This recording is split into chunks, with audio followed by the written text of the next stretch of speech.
Okay, guys, we're doing an interview today with tiaraeli. Tiaraeli, and it's going to be myself, Armand, and Glenn, and Jay Hey, Gaines. We're hey. doing a three person weave on an interview today with Miss tiaraeli. Okay, I'm gonna start it off. Tiara, so can you just tell me your name and where you're from? Yes, my name is Tiara. I am from Memphis, Tennessee. I am 22 years old, and I am getting back into being a full-time wholesaler. Awesome, awesome. Glenn? Great. And Tiara, what type of business do you do? How many deals have you done, or what type of deals have you done in the past? But when I was full-time wholesaling, independently, I had closed around like 6 deals in my full-time wholesaling. Independently, I had closed around like 6 deals in my first year. The business I was a part of, we had only closed one deal because it was not a very good partnership, but we had closed one deal within that time. So total, I closed anywhere from like 7 to 10 deals all combined.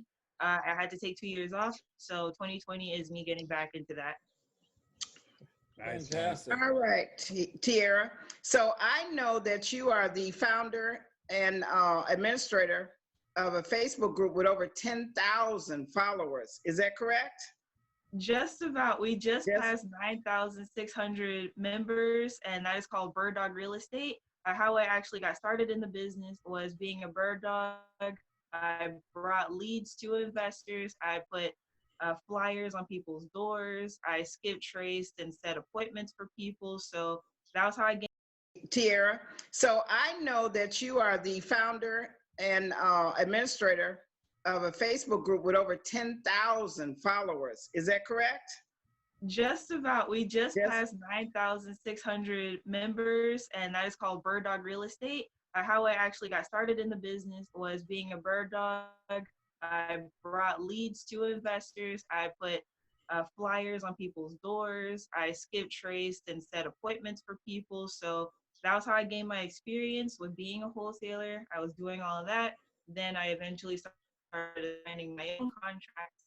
And I started a group. It was actually my old business partner's idea, but I started the group to have a community for community learning, to share the message with people who have no idea what they're doing and still provide like a no bully environment. I just saw in other groups people would get bullied for being fresh and new. So that was something that I advocated for, and it grew to almost 10,000 people. We're going to.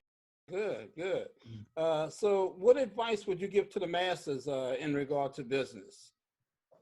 In regards to business in general, to the masses, I really just want to say, like, get to know the industry first before you plunge all the way in there. That was one thing that I saw with a lot of people, which is another reason why I advocated for bird dogging first instead of wholesaling.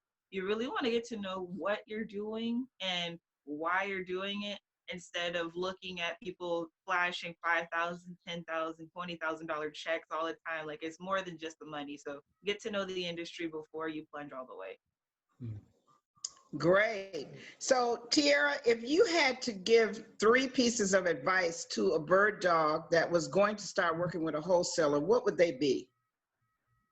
Wow. Okay. So 3 pieces of advice to a bird dog. Ask a lot of questions. First of all, ask if they. First, walk us through the numbers, how you acquired the deal, everything on your first real estate deal. Honestly, my first real estate deal was a small little house in Memphis, in Orange Mound. That is actually the first Black city of the country. So it was a burnout property. Bird Dog had sent it to me. I think she was part of the Bird Dog group. She had sent it to me on Craigslist, and it was actually a previous property that the guy I was bird dogging for, he had dropped the contract. He didn't want to deal with the property anymore.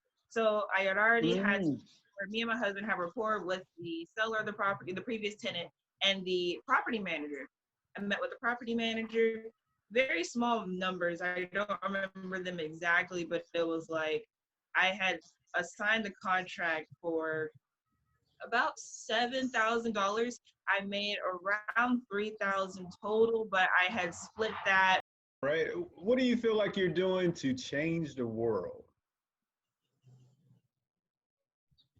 To change the world, I feel like I am being an example of someone who did not get a college degree, who can also be successful in the field they're in. So not only do I do real estate as far as wholesaling and teaching people about bird dogging, I also am a Mary Kay consultant.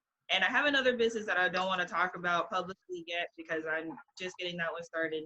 But I'm just following what I want to do and sharing my journey on YouTube, Facebook, and other social Nice, media. nice. Great, good, good. Mhm. So what you seem to be from the millennial generation. What would be your advice to millennials?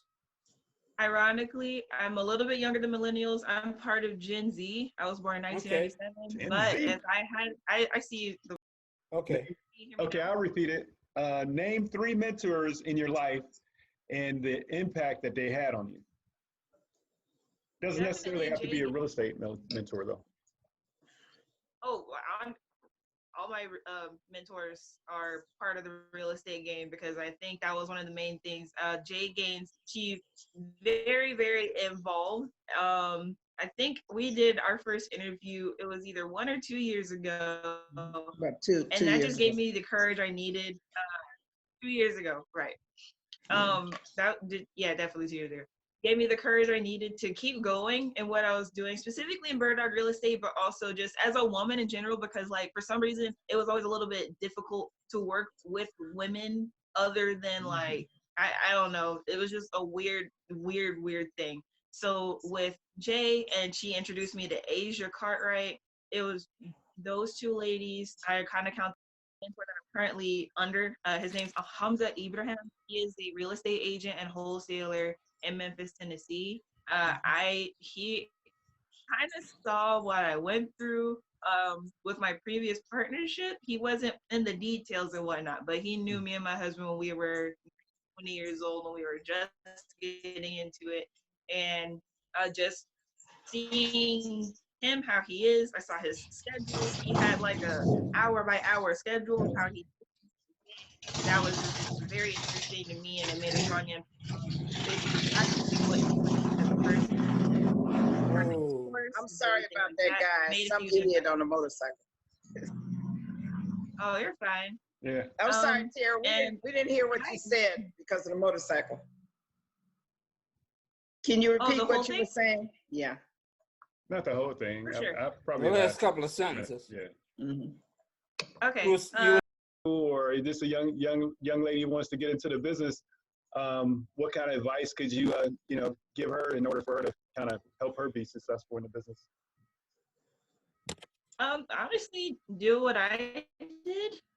Be very, very honest and say, hey, I'm new to the business and I would like to learn from anybody who's experienced, but also offering something. I think that's another mistake that some people make. They say that they want to do the whole picking someone's brain thing, but they don't offer anything in value. Whereas if you're a Right. bird dog, you are offering them something in value, whether you work for free or you work for quote unquote less than what you're supposed to work for. You're still getting insider information that somebody else Right. wouldn't have access to, or they pay somebody else to learn it.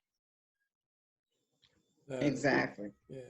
You know, going Great back to your comment about guys flirting with you and all of that. I've been in sales a long time, and always back to your comment about guys flirting with you and all of that. I've been in sales a long time, and always that's been a problem with young ladies that I've worked with, especially attractive young ladies that have had that problem with getting past that when they call on the male gender. But give us a little bit of information. What type of books do you like to read? What's one of your favorite books? Well, like piggybacking off of what you said, that was another reason why I love the fact that my husband was so heavily involved with the business with me. Because if I was single, I know it'd be a totally different story. But with the books that I like to read, I don't read a lot of books. I don't like to read a bunch of things. I know that kind of goes against what other people talk about, whereas like the average CEO, entrepreneur, reads 50 books a year. I don't think